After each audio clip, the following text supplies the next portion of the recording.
प्रकाशक ग्रंथ से तीजा अधिकार पर આપણે સ્વાધ્યાય ચાલી રહ્યો છે। કર્મના ઉદયમાં જે પરિસ્થિતિ થાય છે અને પરિસ્થિતિમાં જે મોહના કારણે દુઃખી થાય છે અને દુઃખ દૂર કરવાના મોટા ઉપાયો કરે છે। ઉપાયો કયા છે અને સાચા ઉપાયો કયા છે એ પ્રકારે આ પ્રકરણની ચર્ચા ચાલી રહી છે। એમાં ગયા વ્યાખ્યાનમાં ગોત્ર કર્મના ઉદયથી થતું દુઃખ અને તેના ઉપાયોનું જૂઠાપણું કરીબ વિષય ગણો એમાં આપણે ચર્ચામાં લીધું હતું। એમાં આચાર્ય પંડિત ટુડરમલજી કહે છે કે ગોત્ર કર્મના ઉદયથી આત્મા નીચ અને ઉચ્ચ કુળમાં ઉપજે છે। થોડું વાંચી લઈએ એક પેરેગ્રાફ, પછી આગળ વિશે ચર્ચામાં લઈશું। શું કહે છે કે ગોત્ર કર્મના ઉદયથી આત્મા નીચ અને ઉચ્ચ ગોત્રમાં ઉપજે છે। આ ગોત્ર કર્મનું કાર્ય થયું નિમિત્ત એ અપેક્ષા।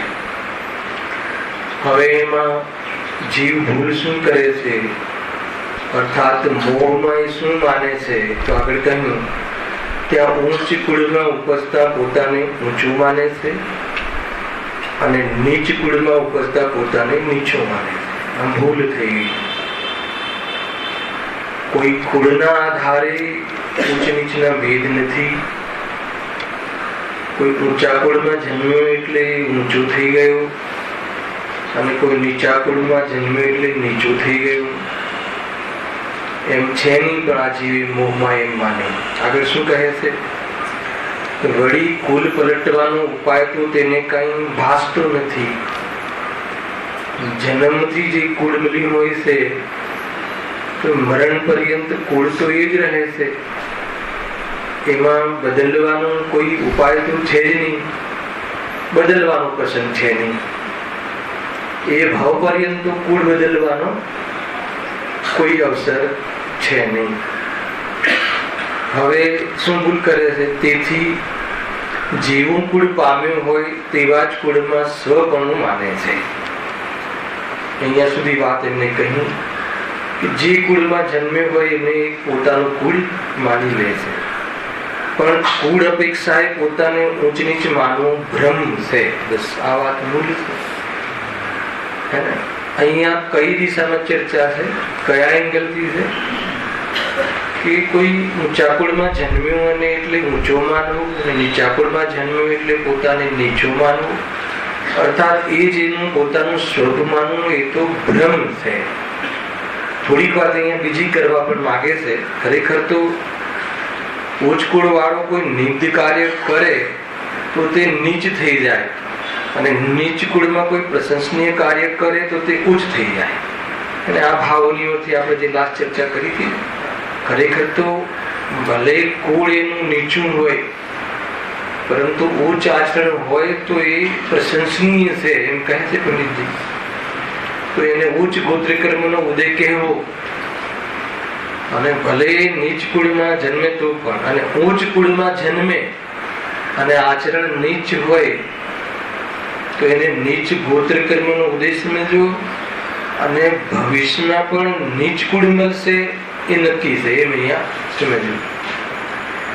પણ વાત હજુ બીજી કઈ કહેવી છે. આગળ કહે છે લોભાધિક વડે નીચ કુળ વાળાની ઉચ્ચ કુળ વાળો સેવા કરવા લાગી જાય છે. અહીંયા સુધી આપણે ચર્ચા કરી. હવે બીજો પેરેગ્રાફ આજે આપણે પ્રારંભ કરીએ છીએ. બહુ સુંદર ચર્ચા છે. આગળ જે ભ્રમ કહ્યો ને, શું ભ્રમ કહ્યો? જો આમાં બીજી પંક્તિ પહેલા ઉઠાવો, પછી આપણે પહેલી પંક્તિ વાંચીએ છીએ. ઊંચા નીચા કુળ વડે પોતાને ઊંચો નીચો માનવું એ ભ્રમ છે. બરાબર છે? શું કહે છે? ઊંચા નીચા કુળ વડે પોતાને ઊંચો નીચો માનવો એ ભ્રમ છે. ઉપરના પેરેગ્રાફમાં એ વાત કહીને કોઈ અલગ વાત કહેવી છે. અલગ એટલે કોઈ અલગ કોઈ ટોપિક અથવા અલગ કોઈ આપણને ધ્યાન કરાવવાનો એમને વિચાર હતો. કોઈ ઉચ્ચ કુળમાં જન્મવાથી ઊંચું થઈ જાય એમ નહીં. કર્મ ખોટા કરે તો નીચ, અને કર્મ એટલે આચરણ લેવું, કર્મ એટલે, અને નીચ આચરણ કરે તો નીચ. પણ કોઈ કુળ એને કોઈ ઊંચું મળી ગયું, સોસાયટી ઊંચી મળી ગઈ પેલા, એટલે જૈનમાં જન્મવાથી કોઈ જૈન છે એમ નહીં. ટૂંકમાં એમ કેવું પેલા જૈન કુટુંબમાં જન્મવાથી જૈન ન થાય, પણ જીન આજ્ઞા અનુસાર જીવન જીવે તો એને જૈન કહેવાય. એકદમ સિમ્પલ ભાષામાં. બરાબર છે? આપણે બધા જૈન કુળમાં જન્મ્યા તો જૈની કહેવાય કે ના કહેવાય? જીતુભાઈ કે નહીં?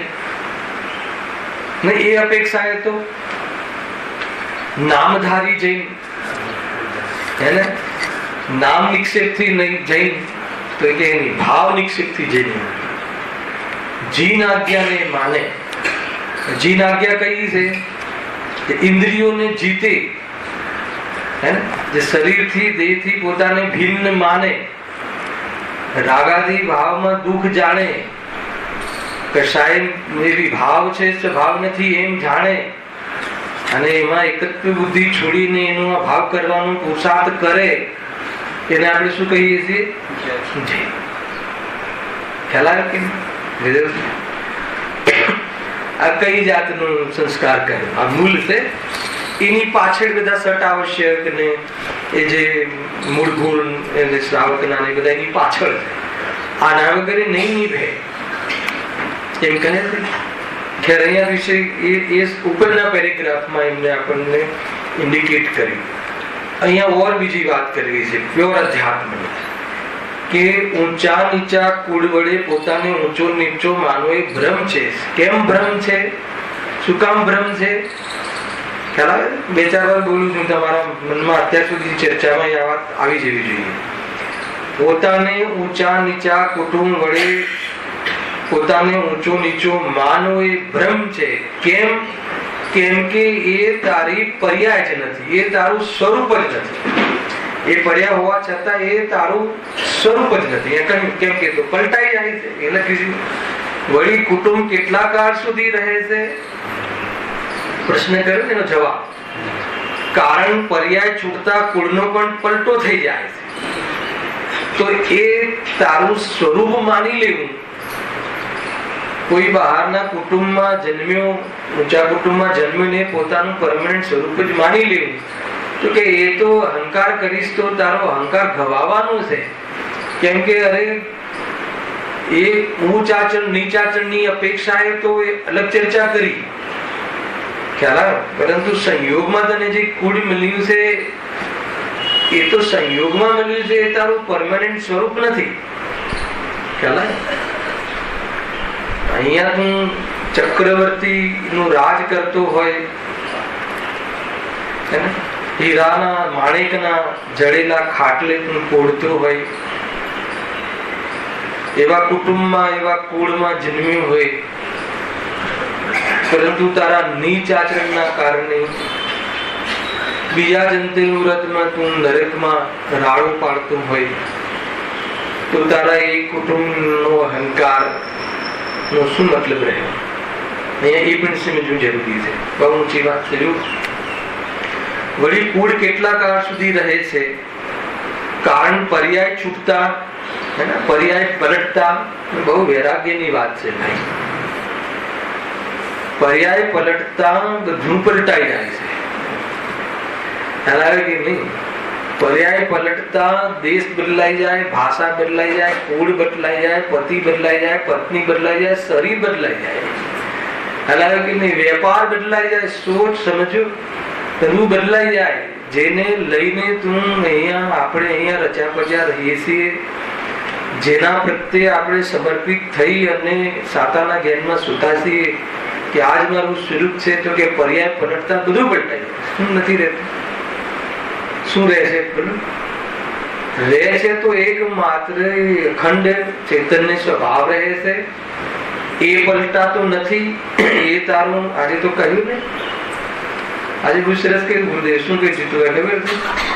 સગાવાલા કયા હતા એ તારા શું એક શબ્દ વાપર્યો હતો? નિજ સગા. તારા પોતાના સગા કોણ છે એવું કઈ કહ્યું હતું કે જ્ઞાન તારું સગું છે કહ્યું શબ્દ હતો પ્રોપર. એ બધા તારા, એ તારું સમાજ છે, એ તારું કુળ છે. અનંત ગુણ એ આપણું કુળ છે, એ આપણું સમાજ છે. તો એ સમાજને તો ન્યાય આપતું નથી. એમની કહે મંગલાચરણમાં પણ છે. જો શું કહે છે? વળી કુળ કેટલા કાળ સુધી રહે? કારણ પર્યાય છૂટતા કુળનું પણ પલટો થઈ જાય છે. માટે ઊંચા નીચા કુળ વડે પોતાને ઊંચો નીચો માનવો.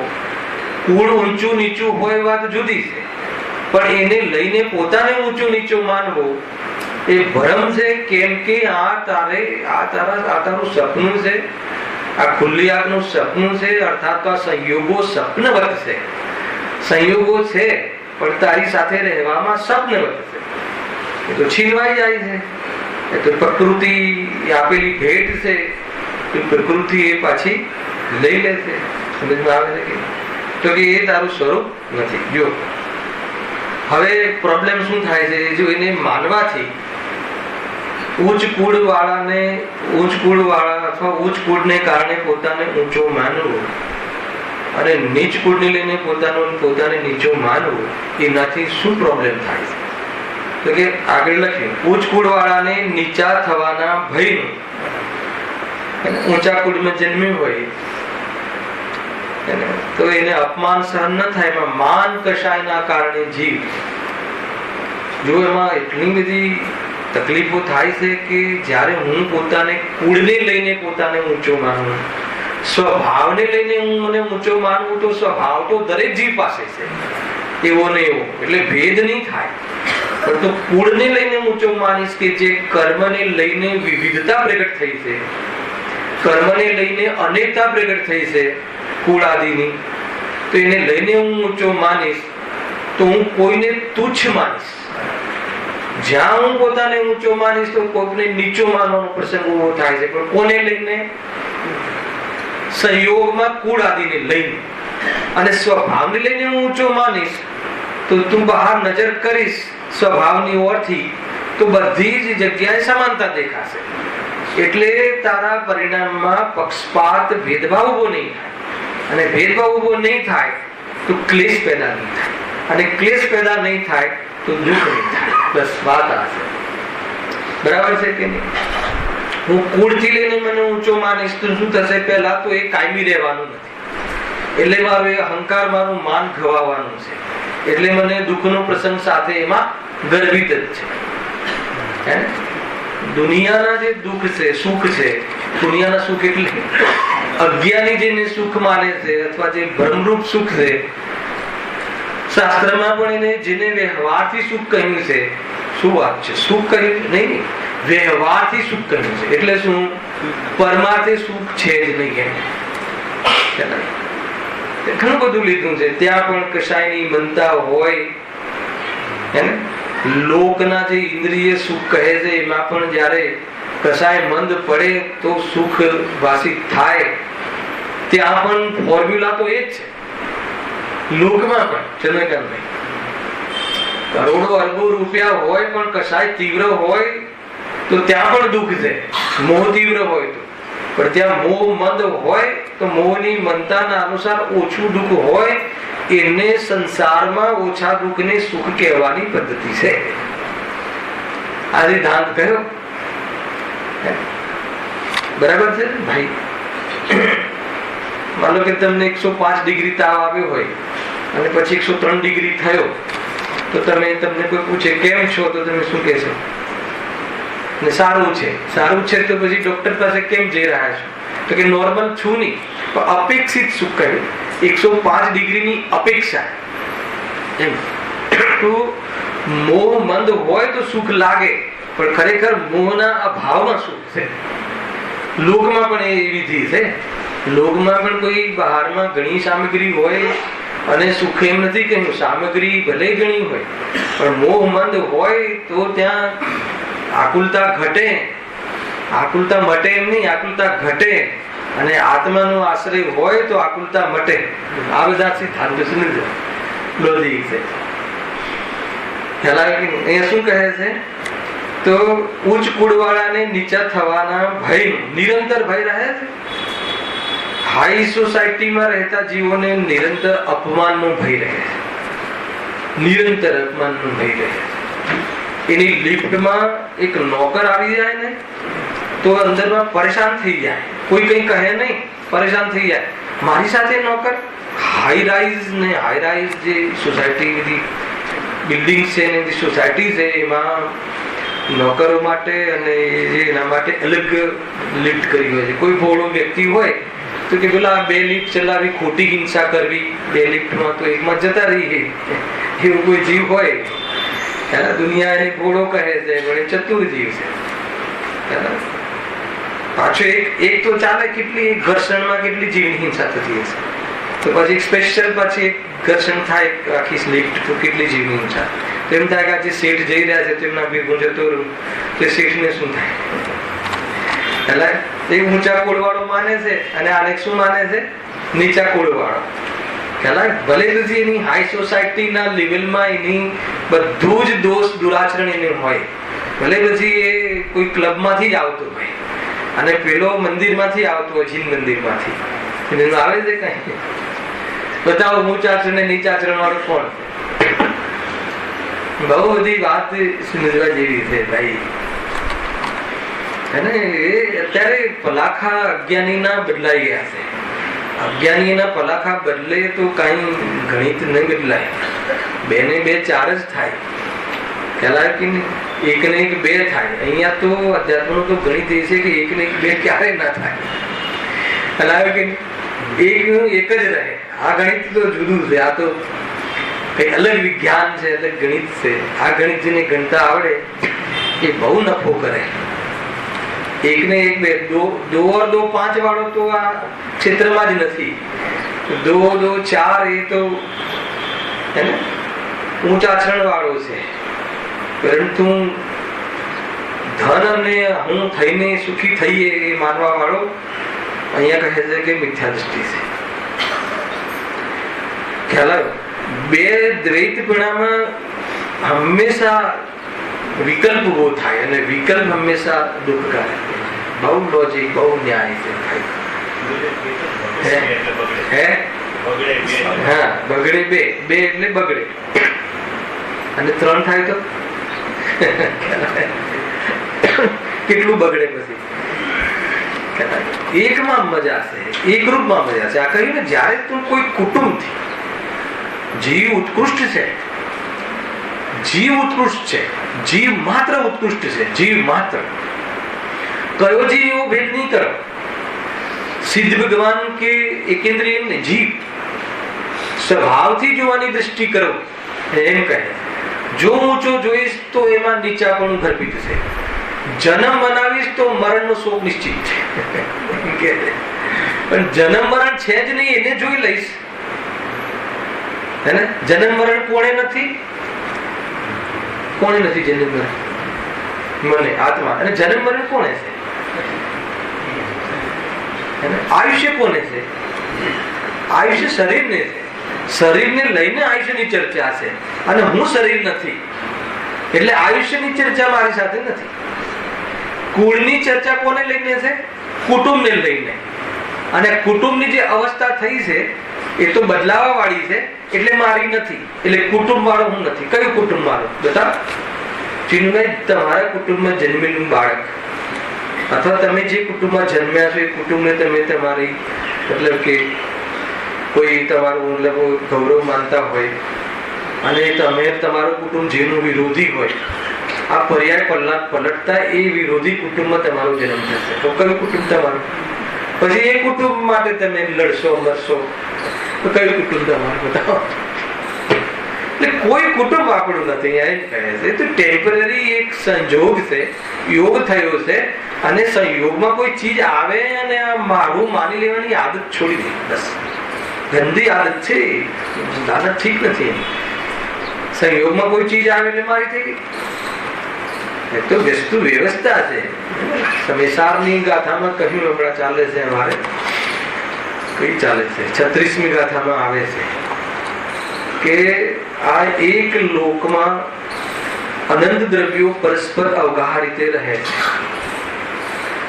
તો દરેક દ્રવ્યને આમ તો પરમાર્થી તો પોતપોતાના અસંખ્યાત પોતપોતાના પ્રદેશોમાં, જેને જે હોય પ્રદેશોમાં રહે છે, છતાં એકબીજાને અવગાહ આપવાનો નિમિત્તિક સંબંધ છે. એમાં કોઈ એમ કહે, શું કહે કે નહીં પ્રભુ, અમને તો અમારા પ્રદેશમાં અલગ ધર્મ દ્રવ્ય અધર્મ દ્રવ્ય, સર્વજ્ઞ ભગવાન પાસે જાય અને કહે કે અધર્મ દ્રવ્ય તો મારાથી વિરોધમાં કામ કરે છે. વિરોધમાં કામ કરે છે. સ્વયં ગતિ કરતા પદાર્થોને ગતિમાં નિમિત્ત બને અને સ્વયં ગતિપૂર્વક સ્થિત થતા પદાર્થોને નિમિત્ત બને અધર્મ દ્રવ્ય.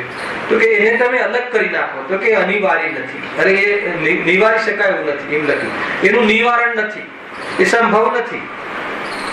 પરંતુ બંને એક રહે, છતાં બંને સાથે રહે, એક મેક મળીને રહે, પણ બંને મળતા નથી. એ જોઈ અને તું એનાથી ભિન્ન ભગવાન આત્માનો અનુભવ કરી શકે છે. એ વાત અહીંયા ત્યાં એ કાલગાથામાં છે 36મી. તો કે એ તું કુટુંબ મળશે. સંસારમાં તો કુટુંબ સહિત જ જીવ હોય ને, સંસારમાં તો શરીર સહિત જ જીવ હોય. તો શરીર સહિત શરીર વગરના અર્યંત પણ નથી હોતા સંસારમાં, પરંતુ એની સાથે સુખ દુઃખ નો સંબંધ નથી શરીર સાથે. જો શરીર દુઃખ નું કારણ હોય તો અર્યંત ભગવાન દુઃખી હોય. પણ શરીરને પોતાનું માનવાનું છોડી દીધું હતું સિંહની પર્યાયમાં સમ્યક દર્શન, અને એના પ્રત્યે તમામ રાગ અર્થાત તો રાગની આસક્તિ છૂટી ગઈ હતી મહાવીર ના જન્મમાં મુનિ દશામાં, અને સંપૂર્ણ આશ્રયપણું જાણવા માટે પણ છોડી દીધું હતું એ અર્યંત દશામાં મહાવીર ભગવાન. છતાં સંયોગમાં શરીર હતું તો એના સુખ દુઃખ નું કારણ છે નહીં. એની ઓવરથી જુઓ, અહીંયા શું કહે છે કે તું કુળથી જો તને ઊંચો માનીશ તો તને આ પ્રોબ્લેમ થશે. શું પ્રોબ્લેમ થશે? બહુ જ અપમાં હર સમય. માનો તમે કોઈ માનતા હોય કે હું કોઈ મોટો વિદ્વાન કુળમાં જન્મેલો છું, અને અહીંયા મેં તમારું નામ ના દીધું ને આગળ ના બોલાવ્યા, તો તમારા એ અહંકારને નિરંતર માન કશાયને કારણે જીવ નિરંતર શું થશે? દુઃખી થશે. હું પોતાને વિદ્વાન માનું, અને ચિન્મય તમે મને કોઈ પ્રશ્ન પૂછો એને તો મારું વિદ્વાનનો અહંકાર જે છે, આ તો હું ખોટો જવાબ આપીને હું વિદ્વાનને અહંકાર પોષણ કરીશ તો બહુ મોટો અનર્થ થઈ જશે. એને તો કહે છે કે એનું જે બંધ છે એ તો નિગોદ સિવાય બીજે ક્યાંય નહીં જાય જીવનમાં. અને હું એમ કહું કે એની મને ખબર નથી તો મારું અહમ ગવાશે કે તું બહારના સંરક્ષણથી, બહારની પરિસ્થિતિથી, બહારના કોળથી પોતાને જોઈશ તો કે આ તારી હંમેશા ભયની દશા બનાવે છે. બને છે કે નહીં? જ્ઞાન સ્વભાવી જો, અને પર્યાયનું જે અપૂર્ણપણું જે છે તો સ્થિતિ છે, એને તું પોતાનું પરમાનન્ટ સ્વરૂપ નહીં માન. હાલ તું મતલબ કે અક્ષરના અનંતવા ભાગનું જ્ઞાન અને અંતર્મુહૂર્તમાં બહાર નીકળે અને સીધો તીર્થંકરોના કુળમાં જન્મે અને દીક્ષા લઈને બીજા मतलब કે પૂરો ભગવાન બની જાય. આદિનાથ ભગવાનના સમુચયમાં આદિનાથ તો પછી સિદ્ધ બને, એ પહેલા સિદ્ધ થઈ જાય. કઈ પર્યાયને ઊંચી માને, કઈ સ્થિતિને તું લઈને ઊંચું અને નીચું ભેદ કરે, બહુ મોટો પક્ષપાત થશે. ખ્યાલ આવે છે? અહીંયા એમ કહે છે કે ઉચ્ચ કુળવાળાને નીચા થવાના ભયનું, નીચા થવાના ભયનું નિરંતર ભય રહે છે, અપમાનનો ભય રહે. અભિમાની જીવને નિરંતર અપમાન થવાનું ભય, નિરંતર અપમાન થવાના ભયથી દુખી રહે છે, નિરંતર. તો શું માનવું? તે કહે છે કે તું કઈ ચીજને પોતાનું સ્વરૂપ માને અહંકાર કરે છે, એ તો પલટાઈ જશે. અરે એ આ તો કુળ તો જન્મથી મરણ સુધી રહે છે, બાકીની પરિસ્થિતિઓ તો આજ ભવે ઊંચું નીચું થતું જોવા મળે છે. અનેક પરિસ્થિતિ રોડપતિ કરોડપતિ આદિ તો એ તો સાતામાં ખુલીને વાત કરી. કોઈ કુળ ઊંચું નીચું નથી અહીંયા એમ કહે છે. જો હવે નીચા કુળ વાળાને, ઠીક છે અમે ઊંચા તો ના માનીએ, પણ નીચા કુળ વાળાને માનીએ તો નીચા કુળ વાળાને પ્રાપ્ત થયેલ નીચા કુળનું દુઃખ જ છે. હર સમય પોતાને હીન અનુભવ કરે છે, જાણે અરે કોઈ કુળમાં જન્મ્યો, બીજા નીચ કુળમાં. અરે જીવ કર્મથી મહાન છે. આપણે ત્યાં કર્મ એટલે કયા કર્મ લેવા? આચરણ. કર્મ એટલે કાર્ય, કાર્યથી મહાન છે. આપણે ત્યાં ભગવાન જન્મતા નથી, આપણે ત્યાં ભગવાનનો અવતાર થતો નથી, આપણે ત્યાં ભગવાન બને છે. અને કોણ બને છે? તો કે જીવ ભગવાન બને છે, આત્મા પરમાત્મા બને છે, અને હું આત્મા. બસ કોઈ પરમાત્મા અવતરતા નથી, પરમાત્મા બનાય છે. કોઈ મહાપુરુષોના અવતારને કોઈ પરમાત્માનો અવતાર માની લે તો એ ભૂલ છે. મહાપુરુષોનો જન્મ થાય છે કાળે કાળે, તો એ કોઈ પરમાત્મા નથી, એ પરમાત્મા અવતરતા નથી. પરમાત્મા બને એને તો અવતાર જ નથી હોતો.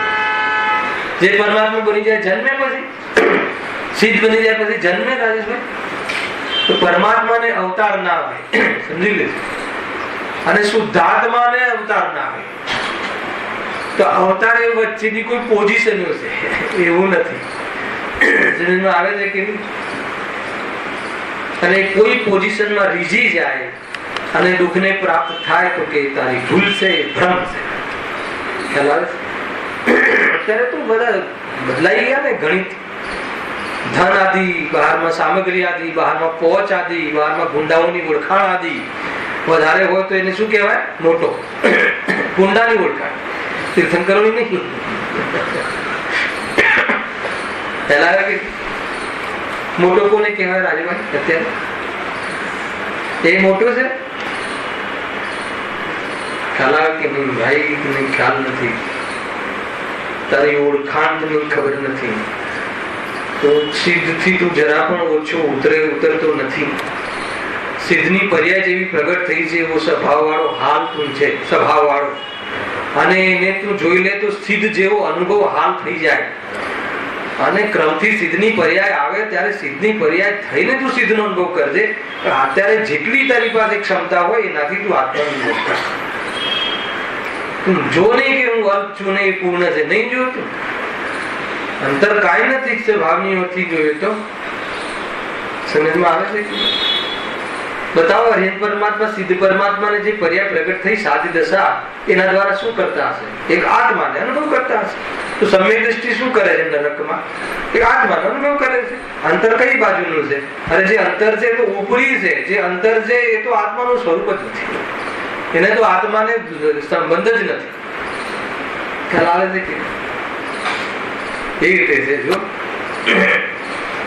ઉચ્ચ કુળવાળાને નીચા થવાના ભયનું તથા નીચ કુળવાળાને પ્રાપ્ત થયેલા નીચ ગુણાનું દુઃખ છે. એટલા માટે અહીંયા કહે છે કે ઊંચા નીચો કુળ વડે પોતાને ઊંચો નીચો માનવો એ ભ્રમ છે. હે, એવા ભ્રમથી તું દુઃખી નહીં થા. કુટુંબ તારું છે, કુટુંબ કબીલા એ આત્માનું સાથે. અરે કોઈ એની વચ્ચે રહે તો એનું થોડી થઈ ગયું. ખ્યાલ આવે? તમારા ઘરે સાપ આવે તો તમારો થઈ ગયું? હા ના, ક્યાંથી મારો થઈ ગયો? ઘરમાં સાપ આવે તો કેટલા સમય રાખવો? રાગ આવે તો કેટલા સમય રાખવો? નાગ આવે ઘરમાં, સાપ આવે તો, આપણા ઘરમાં આવે તો નાગ નહીં, નાગ દેવતા આવે તો વાત પર લઈ જાય. ગ્રહિત મિથ્યાત્વમાં આવતા નહીં. ના, એ તમારો પૂર્વજ હોય તો, પૂર્વજ તમારો પ્રિય પતિ હોય તો, પ્રિય પત્નીનો જીવ હોય તો કેટલો સમય રાખવો? એક સમય કોઈ રાખવા તૈયાર થાય છે? ખ્યાલ આવે? કોઈ કોઈનું છે નહીં. કાલ તો બહુ ચાલ્યું ભાઈ, અમારે રાગ વેરા પૂછે બી નહીં લખતા. મારી સાથે કોઈ સંબંધ જ નથી. જેનામાં દુઃખ અને અજ્ઞાનનો અંધકાર હોય, મારી લક્ષણ સાથે જુદો હોય તો મારો હોય કઈ કોઈ સંબંધ નથી. જે વેશ છે, ડ્રેસ છે, એ તો બદલાતી પરિસ્થિતિ છે. હું તો અખંડ ધ્રુવ, હું તો ત્રિકાલ પદાર્થ છું, હું તો ત્રિકાલ ધ્યાય છું, તો ત્રિકાલ ચૈતન્ય પદાર્થ છું. અગર એ તારો ત્રિકાલ વેશ છે, અગર એ જોવાઈ જાય તો આ બધા વેશોમાં જે મોહિત થાય. હવે જયારે આ દુઃખ જ છે તો હવે દુઃખ દૂર કરવાનો ઉપાય શું છે? અંતિમ પેરેગ્રાફ આ કર્મને લઈને થતી જીવને દુઃખની અવસ્થાઓનું અને ખોટા ઉપાયો કરે છે, જીવ એનું દુઃખ દૂર નથી કરી શકતો. તો પ્રભુ બતાવો હવે તો કે સાચો ઉપાય શું છે, અને એની ચર્ચા આપણે કરી દો. તો એ દુઃખ દૂર થવાનો સાચો ઉપાય શું છે એ બતાવી દો. તો સમ્યક દર્શન આદિક વડે ઉચ્ચ નીચ કુળમાં હર્ષ વિષાદ ન માને અને એ બધા કરતા પણ જેનો ફરી પલટો ન થાય એવા સર્વથી શ્રેષ્ઠ સિદ્ધ પદને પ્રાપ્ત કરે છે, ત્યારે જ સર્વ દુઃખ મિટી જાય અને સુખી થાય. બહુ સુંદર, બહુ અદ્ભુત ઉપાય બતાવ્યો છે. બે એંગલ બતાવ્યા, બે. એક તો સૌ પહેલા હાલ ઉપાય શું કરવો? સમ્યક દર્શન.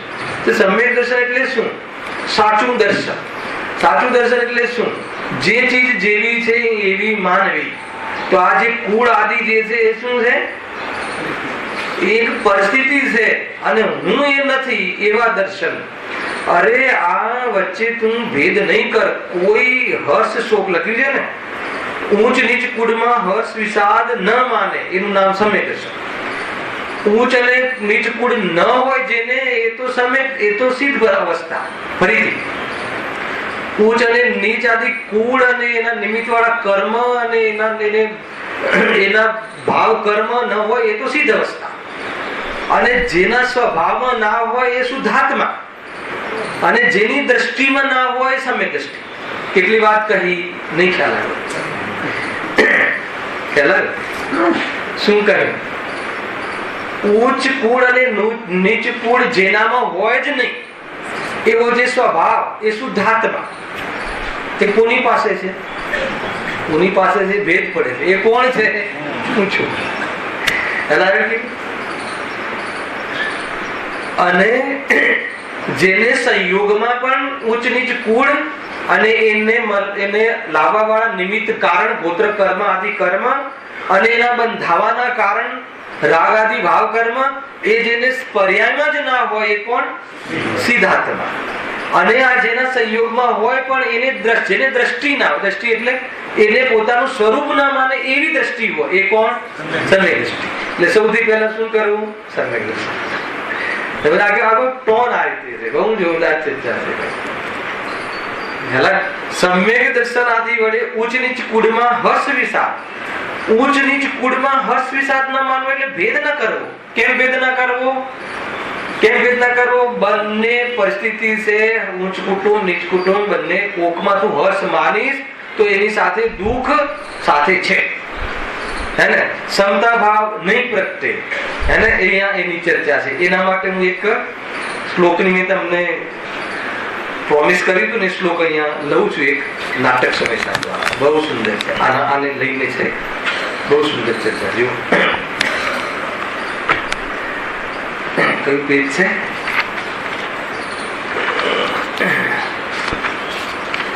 340 પેજ કા 340 જેની પાસે કઈ વાત ચાલે છે કે ઉચ્ચ કુટુંબ અને નીચ કુટુંબ એમાં હર્ષ વિષાદને પ્રાપ્ત સમ્યક દ્રષ્ટિ નથી થતી. બંનેમાં એ કુટુંબોને તો સમ્યક દ્રષ્ટિ જે થયો હોય અહીંયા પંચમ કાળમાં આવે અનાદિ મિથ્યા દ્રષ્ટિ. પંચમ કાળમાં કોણ આવે? અહીંયા એકમાત્ર મિથ્યા દ્રષ્ટિ જીવ જ આવે છે. ચાહે પછી કુંદકુંદેવનો જીવ હોય કે ચાહે પછી પંચમ કાળમાં આ ક્ષેત્રે જે પણ કોઈ જીવ આવે છે નિયમથી મિથ્યા દ્રષ્ટિ હોય છે. કે ચાહે ગુરુદેવશ્રી આવે કે ચાહે શ્રીમદજી આવે કે ચાહે કુંદકુંદેવ આવે કે ચાહે અમરચંદ્રદેવ આવે, મિથ્યાત્વ લઈને આવે. ખ્યાલ? મિથ્યાત્વનો અભાવ કરીને જઈ શકાય છે, પણ સમ્યક દ્રષ્ટિ જે પંચમ કાળનો અહીંયા મનુષ્ય ક્યારેય ન થાય. આ બધા સિદ્ધાંતો છે, જે બી સ્વરૂપ છે ત્રિનામયુગમાં કહેલી વાતો છે. એટલે આ એવી સ્કૂલ છે કે અહીંયા ઠોઠ સ્ટુડન્ટ આવે છે, પછી ભણીને હોશિયાર થઈ શકે એવી રીતે. ખ્યાલ? તો અહીંયા એવા જીવો આવે છે. શું કહે છે? તો એ હર્ષ સમ્યક દ્રષ્ટિ કોને કહે છે? કે કોઈ પણ કુટુંબ મળે, ઊંચ મળે કે નીચ મળે, કોઈ બી કુટુંબ મળે, બહારમાં દરિદ્રતા હોય કે અમીર હોય, જે બી કુટુંબ મળે, બંનેમાં એ ભેદ કેમ ભેદ નહીં? આપણે ભેદ જ્ઞાન કરીએ છીએ, પણ ઉચ્ચ કુળ અને નીચ કુળ સમ્યક દ્રષ્ટિ બી ભેદ જ્ઞાન કરે. શાનાથી કરે છે? બતાવો જયેશભાઈ. અજ્ઞાની ભેદ જ્ઞાન કરે છે, પણ કેવું કરે છે? ઉચ્ચ કુળ ને નીચ કુળ.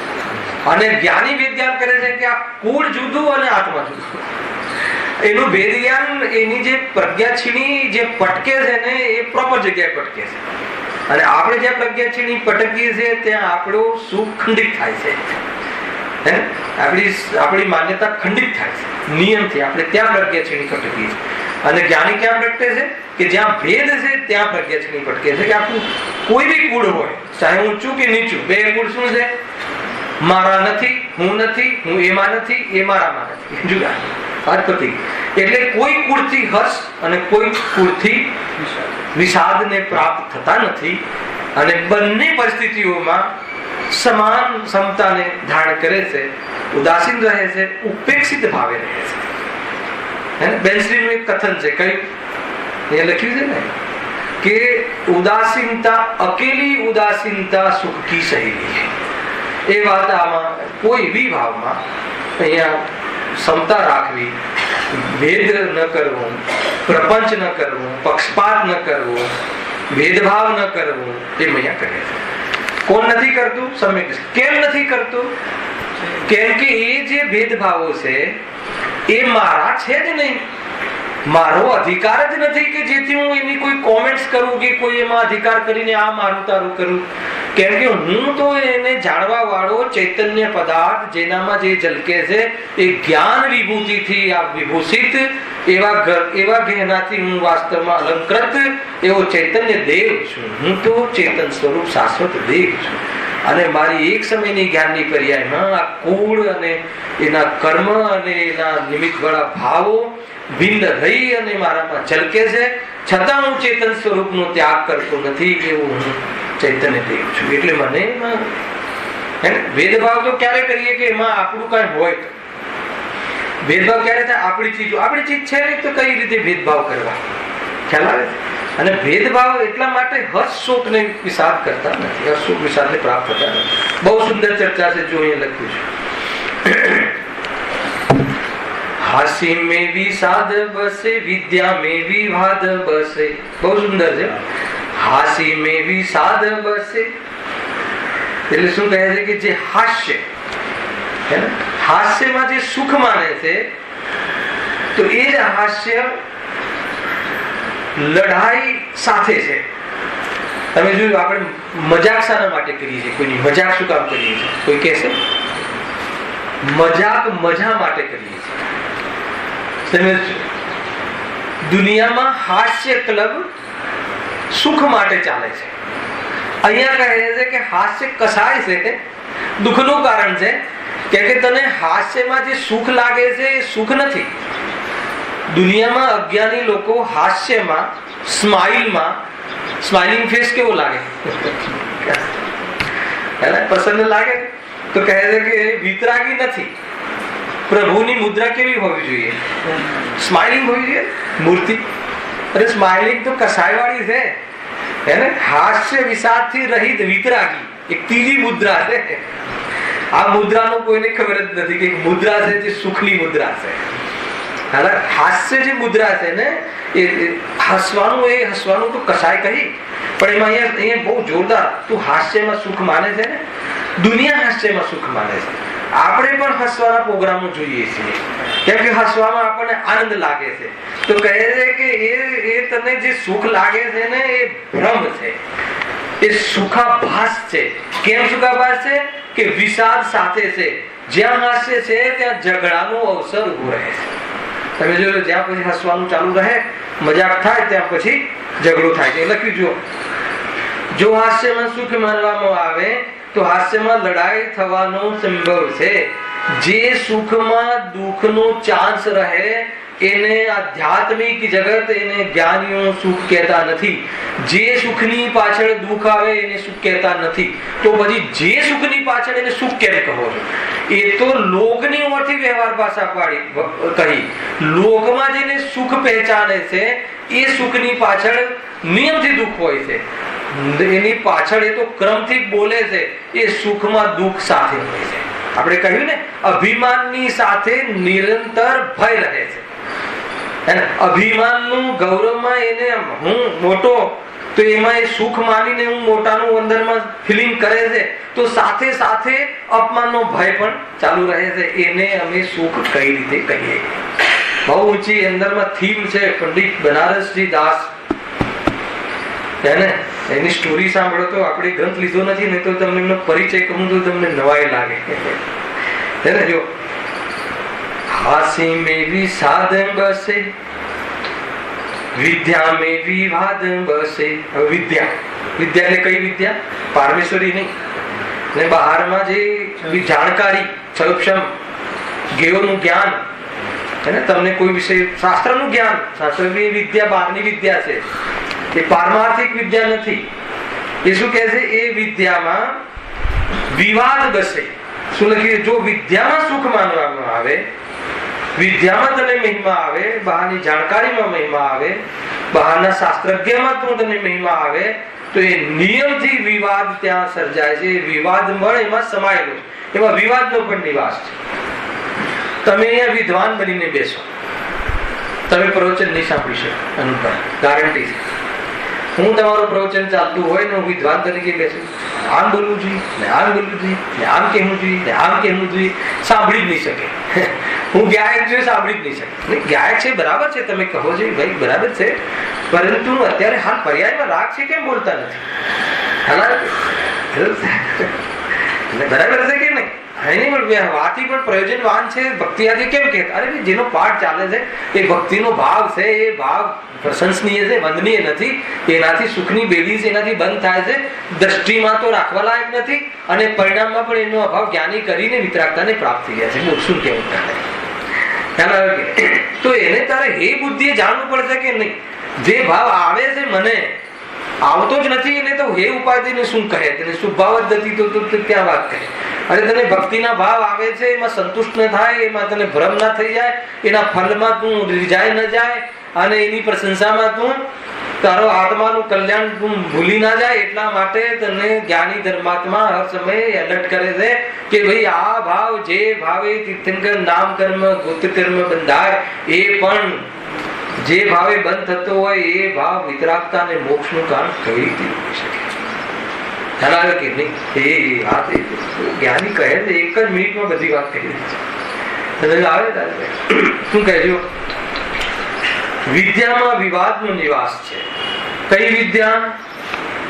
એને બહારના ઉઘાડ, જ્ઞાનના ઉઘાડ, શાસ્ત્રની જાણકારી વિવાદ છે નહીં. આ અપેક્ષાથી તો આમ છે, આ પર તું છોડ, તું નિરપેક્ષ છે, જાણ, પછી અપેક્ષાનું જ્ઞાન તારું સાચું.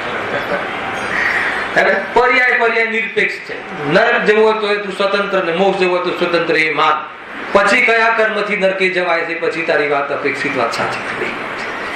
આ નરક જવાના ઉલટો પુરુષાર્થ કોને કરે? જીવે કર્યો કે કર્મ એ કરાવે? આ કર્મને આમંત્રણ, કર્મને ઠેકો કોને આપ્યો? જીવે સ્વયં આપ્યો ને. તો એ વાત કેમ નથી? તો એમ કહે છે કે ભાઈ વિવાદમાં નહીં ઉતર. એને સ્પષ્ટીકરણ માટે જે વાદ વિવાદ કરવામાં આવે છે એની ચર્ચા કહે છે. ખ્યાલ આવે? અને મારી વાત સાચી એના માટે વાદ વિવાદ કરવામાં આવે છે એને મિથ્યાત્વ કહે છે. ત્યાં વાદ વિવાદ કરવો જ નહીં, જયજી નહીં. વાદ વિવાદ તો બહુ મતલબ કે વિદ્યા છે, પણ વાદ વિવાદ શાના માટે હોય? સ્પષ્ટીકરણ માટે. બહુ મોટી વાત. અહીંયા કહે છે કે જો તું એ વિદ્યામાં સુખ માનીશ, બહારમાં તને જાણકારી જુઓ, બહારમાં તમે લૌકિકમાં પણ જુઓ, અને આપણે આ શાસ્ત્રની વિદ્યાને આ બાજુ પાક શાસ્ત્રની વિદ્યા. પાક પણ એક શાસ્ત્ર છે, ખબર છે કોને કે નથી? ઘેર ઘેર હશે નહીં તો ચેનલો વાળા છે ને, બુદ્ધુ બોક્સ. અમારે પંડિતજી આવેલા આ વખતે, તો ટીવીને બુદ્ધુ બોક્સ કહે. બહુ શબ્દ બહુ ગમે, બુદ્ધુ બનવાનું બોક્સ. હે હા, હિન્દી હતા એટલે બુદ્ધુ બોક્સ એમ બોલતા.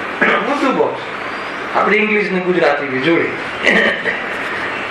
બુદ્ધુ બોક્સ કહ્યું ને, તો એમાં બધું જ એમાં જોવે બરાબર. આમાં આમ નાખો ને, આમાં તેમ નાખો ને, આમ નાખો ને બને. અને એને બરાબર વિદ્યા આવડતી હોય, બરાબર મેં શું ઉતરતું હોય સારું એના હાથે, એ સ્વયંથી બને છે. જયારે કઠોર થઈ જાય ત્યારે, કડક થઈ જાય ત્યારે કોને બનાય? ક્યાં ગઈ વિદ્યા? અને જયારે પોચું બરાબર ઉતરે ત્યારે ગજબ છે તમારી આ મિથ્યા વિદ્યા. દુઃખનું કારણ છે. કઈ પાક વિદ્યા નહીં, એ વિદ્યાથી પોતાને મહાન માનો. હું વધારે જાણું અને ખ્યાલ નહીં હોય તારો ઉપયોગ લૂંટાઈ જશે. શાસ્ત્રના બહુ જાણકાર મતલબ અમારે ત્યાં ક્યારે આવો છો, અહીંયા ક્યારે આવો છો, આ ક્યારે આવો છો, પતી ગઈ. અને એનો તને એમાં મોહ ચડી ગયો ને, તું તો અટકી ગયો. સમજો, માર્ગ બંધ થઈ ગયો. સમજો, એ નિમિત્તોની પાસે ઉભો છે, પણ એ નિમિત્તો મોક્ષમાં નિમિત્ત નથી બનતા. એ જી બોલો કે નહીં, અટકી જાય છે. જી બહુ શાંતિનો માર્ગ છે, બહુ શાંતિનો માર્ગ છે. ક્યાંય જઈને કોઈ તો ઠીક છે, અંદરમાં ગમ્યું હોય અને રાગ ન માનતો હોય તો એ કીધા વગર રહેવાતું નથી. અને રાગની શાસ્ત્ર કહેવાના જ્ઞાની મેં કાલે કહ્યું તો અમારા સાહેબ પરિચયમાં કે આચાર્ય કુંકુમ દેવી એમ કહે છે કે આ મને જે પ્રવચન કહેવાનો ભાવ આવ્યો છે એ વાસ્તવમાં એ રાગ થયો છે, અને રાગ સહન નથી થતો એટલે એની પૂર્તિ અર્થે આ કહેવાની પ્રક્રિયા થાય છે.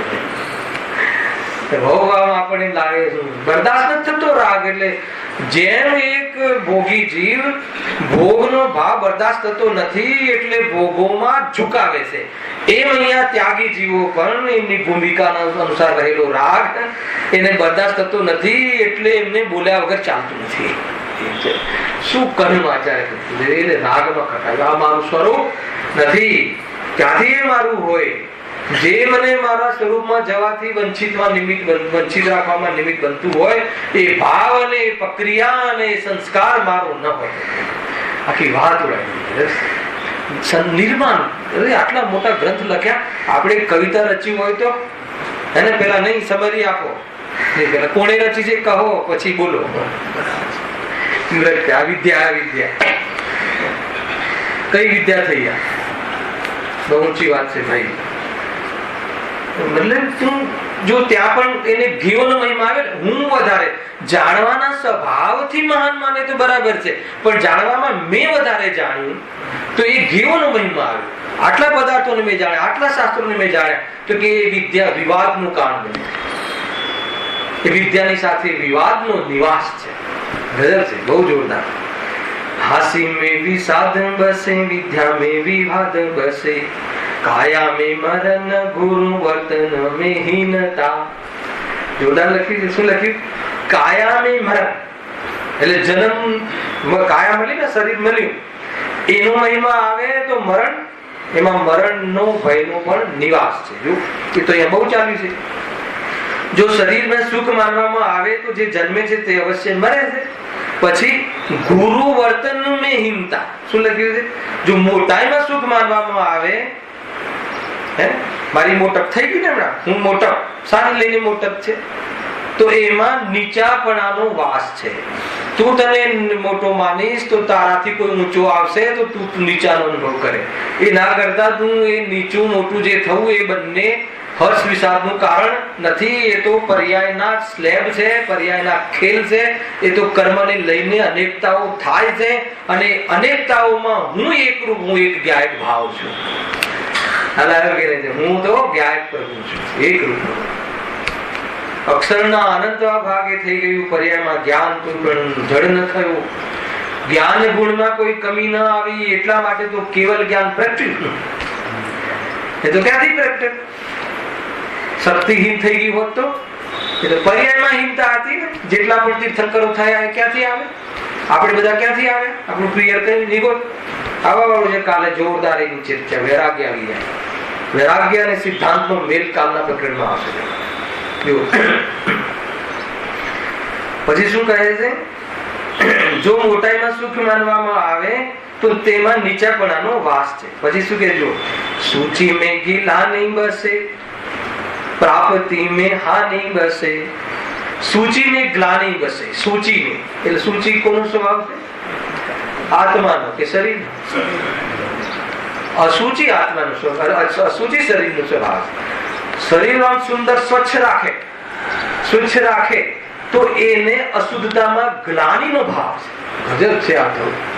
એટલા માટે અદંત ધોવન ને અસ્નાન એ મુનિરાજોના ગુણ કયા. 7 શેષ ગુણ છે ને, 7 શેષ ગુણ કયા ને 28 ગુણમાં. તો અસ્નાન કહેવાય. અરે એ તો સ્વરૂપમાં, એ તો આપણે 5 ઇન્દ્રિયના ભોગોમાં રહીએ છીએ એટલે સ્વચ્છતા જરૂરી છે. અને એનું છે સ્વરૂપમાં રહેવા સિવાય બીજું કોઈ કામ નહીં. એટલે શરીરને નવડાવવાનો ભાવ નહીં. શું એને કેટલું આને શુદ્ધ કરીએ તો પાછું મતલબ શુદ્ધ જ રહે. અરે આ શરીર તો એટલું છે કે એના સ્પર્શમાં કોઈ ચીજ આવે, એના સ્પર્શમાં સુગંધી ચીજ આવે તો દુર્ગંધ થઈ જાય. ખ્યાલ આવે કે એના સ્પર્શમાં સ્વચ્છ પદાર્થ આવે, શુદ્ધ ભોજન આવે તો મળ થઈ જાય. એવું તો શરીર શરીર એ મળખાનું છે, મળનું કારખાનું છે. અને એના પર આ જીવ મોહે છે અને એને શુદ્ધ મેં સ્વચ્છ રાખ્યું, મેં શુદ્ધ રાખ્યું તો તને અશુદ્ધતાની, તને જે સ્વચ્છતામાં બહારની શરીરાદિની સ્વચ્છતામાં તને અભિમાન છે તો બહારમાં તને એ અશુદ્ધતામાં ગ્લાનિનો અંદરમાં નિવારણ, ગ્લાનિ ભાવ. આપણા મુનિરાજ ગંદકી જોઈને ગ્લાનિ નથી કરતા એને. અને બહારમાં કોઈ સુંદર રચના હોય તો એ જોઈને એમાં કોઈ હર્ષને પ્રાપ્ત થતા નથી. કોઈ જળમાં ભેદ નથી કરતા. જળ અને ચેતનમાં ભેદ તો કરે છે પણ જળ જળમાં ભેદ કરતા નથી. ઘણા દોહા છે એના. અપૂર્વ સરાધીને પેલામાં કયું કાવ્ય છે? મૂળ કાવ્ય છે ને, ના મોટું કાવ્ય છે. હા એમાં છે. કયું કાવ્ય છે? આત્મખ્યાતિ, આત્મસિદ્ધિ. એમાં છે, એમાં ઘણા બધા. અને અપૂર્વ અવસરમાં પણ છે. બુદ્ધિ પેલા વૈમાનિક અને રુદ્ધિ, વૈમાનિકની રુદ્ધિ અને રજકણ કે વૈમાનિક રુદ્ધિ બધી એક સમાન જ હોય. આપણે તો ગાડી ગાડીમાં ભેદ કરીએ છીએ. મારો ખટારો જૂનો ને આ નવી. અહીંયા તો કે જળ અને ચેતનમાં ભેદ કર તો જ્ઞાની, જળ જળમાં ભેદ ન કર. ગ્લાનિ થાય તો ગ્લાનિ થશે. ગંદકી મતલબ કે મુનિરાજ પર અહીંયા વોમિટ પડી ગઈ, અહીંયા વોમિટ પડી ગઈ. મોટા મોટા ઇન્દ્રો ને ચક્રવર્તીઓ આવીને મોકો લે છે. સાનો મોકો લે છે? હલાય કે એમની વૈયાવત કરવાનો મોકો લે છે. ગ્લાનિ પેદા નથી થતી. મુનિરાજને ગ્લાનિ પેદા થઈ અહીંયા પડે તો શું મતલબ? એક અનુભવ મેં ઘણી વાર વિચાર કર્યો કે શું લોજિક હશે, શું બલ છે મહાપુરુષોને કે પાણીથી મતલબ કે તો પણ એને જે શુદ્ધિ જલ્દી કરે પછી એને કોરું કરવાનો ભાવ નહીં. અને એ પણ ત્યાં જીવ રાશિ પેદા ના થાય એટલે જીવ દયાથી શુદ્ધિ કરવાનો ભાવ. છતાં એ રાગ જે છે એ ધર્મ ભાવ નહીં, એવી મતલબ સમ્યક દ્રષ્ટિ. શું મતલબ કે વિચાર તો કરો. તો અહીંયા શું કહે છે? જો મોટાઈમાં સુખ માનવામાં આવે તો નીચાપણાનો વાસ છે. જો પવિત્રતામાં સુખ માનવામાં આવે તો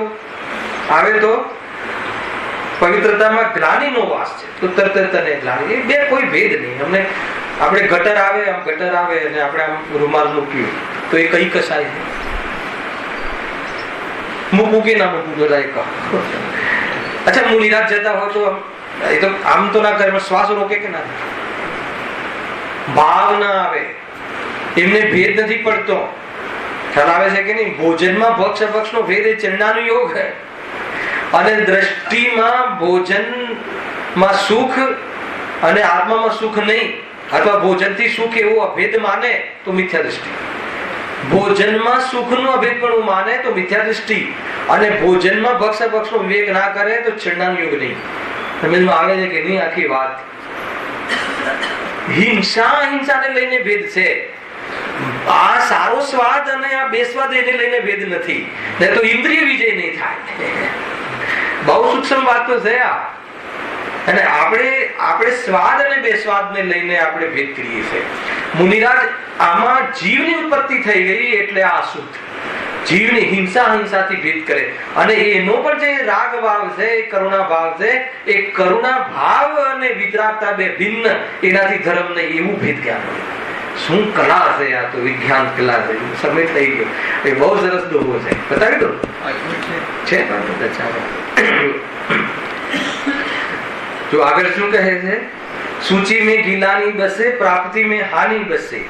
આગળ કહે પ્રાપ્તિ. પ્રાપ્તિ એટલે નફો. જેને નફો થાય એને નિરંતર નુકસાન નો ભય રહે છે. તો એ નફા નુકસાન બંને મારું સ્વરૂપ નહીં, એના પ્રત્યે ઉપેક્ષા ભાવ, ઉદાસીન ભાવ ન આવે. है ना? उदासीनता ही सुख की सहेली है. બેન્સીના એ વચનનો આ અર્થ છે. અકેલી ઉદાસીનતા સુખ की સહેલી. એનો અર્થ આ છે, ભાઈ તમે મારી નિંદા કરો કે કોઈ મારી પ્રશંસા કરે, તો એ નિંદા પ્રશંસામાં મને, તમારી નિંદાની પણ મને, તમે નિંદા ના કરો એવી પણ અપેક્ષા નથી, અને તમે મારી પ્રશંસા કરો એવી પણ મને અપેક્ષા નથી. બંને ભાવ જે મારા છે એ બંને ભાવ પ્રત્યે હું ઉપેક્ષિત છું. ઉપેક્ષા છે તો કોઈ નિંદા કરે કે કોઈ આમ કે પ્રશંસા કરે, એમાં સુખ દુઃખ મને થતા નથી. બંને પરિસ્થિતિમાં સમતા રાખી શકે એ, કેમ કે એ જ રાખી શકે કે એ બંને મારી સ્થિતિ નથી. એ તો કર્મના ઉદયમાં થતા બહારના નાચ છે, અને હું તો ત્યાં જ્યોકા ત્યો ગાયક ભાવ સદાકાળ કેવો છું, શાશ્વત અને શુદ્ધ છું, સુખરૂપ છું. બસ એ દ્રષ્ટિ હોય તો આ સમતા આવે. સમજમાં આવે છે કે નહીં રાકેશભાઈ? આગળ કહે છે, जय में हारी सुंदर दशा में छवि छीनता, सूची में घिलानी बसे, प्राप्ति में हानि बसे. जय में हारी सुंदर दशा में छवि छीनता. શું કે જય में हारी, જીતમાં હાર. હે ને? હવે જો અત્યારે ક્રિકેટ ચાલે છે ને, તો મતલબ કે એક પણ બ્રેક નથી હાર, મતલબ જીતમાં. હવે એને એ મેચમાં નિરંતર હારનો ભય રહે. નંબર 1 પર આવી ગયા ઇન્ડિયા. આવી કે ના આવી કાલે? ખબર છે? મને ખબર છે. શું ખબર છે મને? એ ખબર છે કે આ જીતમાં એને હારનો ભય છે. એ જીત કેવી રીતે જીત કહેવાય કે જેનામાં હારનો ભય રહે. એટલે અમે તો જીતેન્દ્રિય જીત, અમે તો એ જીતવા માંગીએ, અમે તો રાગને જીતવા માંગીએ. સમજમાં આવે છે કે નહીં? જેમાં નિરંતર હાર, તમે રમો, તમે એક્સપર્ટ હોય પણ નિરંતર હાર નો ભય રહે, તો એ જીતનો શું મતલબ છે? એમ અહીંયા કહે છે. બહુ જોરદાર છે. જો લાભમાં સુખ માનવામાં આવે તો હા, જો જીતમાં સુખ માનવામાં આવે તો જ્યાં જીત છે ત્યાં હાર પણ છે.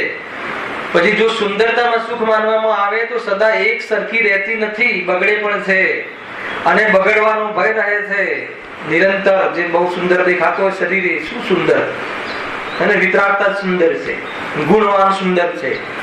બહારના આ બધા જે શું કહેવાય ડોગલા છે, જે બહારના જે આ બધા ઢાંચા છે, એની સુંદરતા જોઈને જીભ ફસાઈ જાય.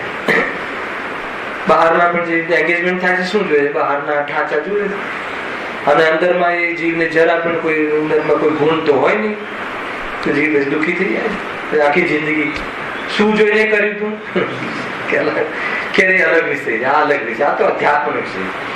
સદા એક સરખી રહેતી નથી, બગડે છે. પછી આગળ જુઓ, રોગ બસે ભોગ में संजोग में वियोग बसे. નિયમથી ભોગમાં રોગ હોય છે. નિયમ ભોગ જે ભોગી હોય છે એ આ કયા રોગની વાત છે? મિથ્યાત્વ વાળો રોગ તો ખતરનાક, પણ જે રોગ કહેવાય છે એ ભોગમાં જ રોગ. મુનિરાજોને રોગ કેમ થતા નથી? કેમ કે એને ભોગ હોતા નથી. અને કદાચિત પૂર્વ કર્મ નિયોજિત રોગ આવે તો એમાં એ રોગ જે છે એનાથી ભેદ વિજ્ઞાન હોવાના કારણે એ દુઃખી થતા નથી. કેમ કે યોગી છે. યોગી કોઈ દિવસ રોગમાં દુઃખી ન થાય. ગુણ में घर बस सेवा माही हीनता. જો આગળ કહે છે એક સંયોગનું આવ્યું. જો ઈષ્ટ સંયોગમાં સુખ માનવામાં આવે તો જેનો સંયોગ થાય છે એનો વિયોગ પણ થાય છે. સત્તા મળે છે, સત્તા જાય પણ. બધા કહે છે હે ને, કોંગ્રેસ 15 વર્ષ સુધી સત્તામાં આવ્યું તો ગયું કે નહીં, તો ભાજપ પણ ક્યારેક જશે કે નહીં, તો એટલી ખબર પડી જાય તો ઘણું બધું કામ થઈ જાય. જેનો સંયોગ થાય છે એનો વિયોગ થાય છે. એટલે સંયોગ વિયોગ તે હું નહીં. સંયોગ વિયોગ જુદી ચીજ છે. હું તો જેનામાં સંયોગ વિયોગ છે જ નહીં. સંયોગ વિયોગ થતા જેનો વિયોગ થતો જ નથી એવો ને એવો રહે છે, એવો ધ્રુવ પદાર્થ હું છું. જો ગુણોમાં સુખ માનવામાં આવે તો ગુણોના ઘમંડનો નિવાસ છે. કયા ગુણની વાત છે? આ બહારના. અમારામાં મતલબ અમે કરુણા વાળા છીએ, અમે આ છે, અમે રાત્રિ ભોજનનો ત્યાગ છે, બાહ્ય ગુણો, બાહ્ય વ્યવહાર.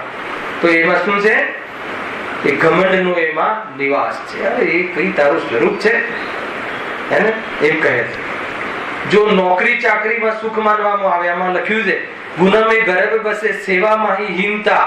જે નોકરી મારામાં બહુ ઊંચી પોસ્ટ છે પણ એમાં નિરંતર ગુલામીનો વાસ છે. નિરંતર એમાં પોતાને ગુલામી પણ ભાસે કહે. એ સિવાય એ લખે છે આગળ બહુ સરસ લાસ્ટ લીટી, ઓર જગ રીતિ જેતી ગર્વિત અસાતા સેતી. ઓર જગ રીતિ જેતી ગર્વિત અસાતા સેતી. સાતા કી સહેલી હે અકેલી ઉદાસીનતા. એ લખ્યું છે. શું કહે? એ સિવાય બીજા પણ જેટલા લૌકિક કાર્યો છે સંસારમાં કોઈ પણ સ્થિતિ હોય એ નિયમથી દુઃખ રૂપ જ છે. મોહના કારણે એ સ્થિતિ એમાં જીવ મોહને લઈને દુઃખી થાય છે. એમ કહે છે. અરે સાતાનો ઉદય પણ અસાતામાં છે. સાતાના ઉદયમાં પણ જીવ મોહને લઈને દુઃખી થાય છે. અહીંયા એમ કહે છે તેથી સ્પષ્ટ છે કે સાતાનો સંયોગ મેળવવા માટે ઉદાસીનતા સખી સમાન છે. સાતાના ઉદયમાં પણ અસાતાના ઉદયમાં પણ અગર તારે બેલેન્સિંગ સુખ રહેવું હોય, મતલબ સ્થિર રહેવું હોય, વિચલિત ન થવું હોય તો આ બધું શું છે? ઉચ્ચકુળ નીચકુળ શું છે? બધા એ તો પર્યાય પલટવાની છે, એ તો વેશ છે, એ તો સંયોગજનિત સ્થિતિઓ છે. અને હું તો પાછું જોડે હું તો એ આવું જો હું અખંડ ધ્રુવ પદાર્થ છું. સ્થિતિથી મારવામાં કાંઈ ફરક પડતો નથી. એ જો જોઈ લે તો સ્થિતિઓના એ જ્ઞાનનું પરગેય બની જાય છે અને જ્ઞાયક સ્વગેય તરીકે ઉભરી આવે છે. અને એ જીવને કોઈ પણ પર્યાયની ઉપેક્ષા ન રહેતા નિયમથી એ સુખી રહે છે. એવી સુંદર ચર્ચા અહીંયા આપણે આ સમ્ય દર્શનના ટિફિનમાં સમાપ્ત થઈ. કાલે નવો વિષય આપણે પ્રારંભ કરીશું. સહેજાનંદી